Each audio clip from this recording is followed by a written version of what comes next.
ईर्ष्या का फल। ईर्ष्या करने से हमारा मनोबल कमज़ोर हो जाता है।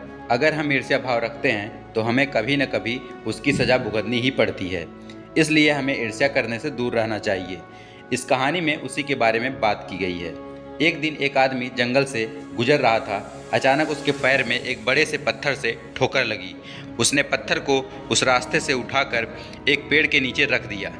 कुछ समय के बाद एक चित्रकार उस पेड़ की छाया में चित्र बनाने बैठा तो चित्र बनाते हुए लाल रंग की कुछ बूंदें उस पत्थर के ऊपर भी गिर गई और वह रोली की तरह लगने लगा।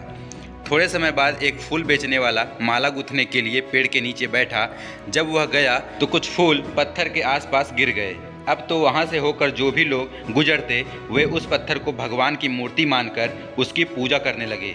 ये सब देखकर पेड़ को ईर्ष्या हुई। उसने सोचा, पहले लोग मेरी छांव में बैठने के लिए आते थे, किंतु अब लोग सिर्फ इस पत्थर की पूजा करने आते हैं। इसलिए पेड़ ने पत्थर को जोर से लात मारी।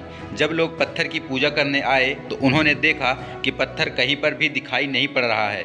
उनमें से एक व्यक्ति बोला, भगवान इस स्थान को छोड़कर चले गए। इसका मतलब ये है कि यह जगह अपवित्र है और यहाँ पर बुरी आत्माओं का वास है, अतः हमें इस पेड़ को काट देना चाहिए।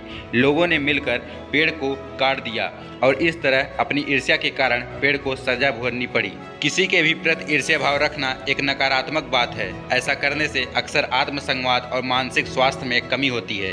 ईर्ष्या की वजह से सामाजिक संबंधों में भी विरोधाभाव उत्पन्न हो सकता है, जिससे अच्छे संबंध भी बिगड़ सकते हैं। एक न एक दिन हमें ईर्ष्या की सजा भुगतनी ही पड़ती है। इसलिए हमारे लिए बेहतर यही है कि हम अपना ईर्ष्या भाव छोड़ दें और अपने जीवन में सकारात्मक संबंधों को बनाए रखें।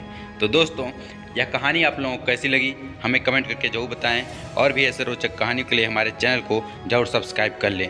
धन्यवाद।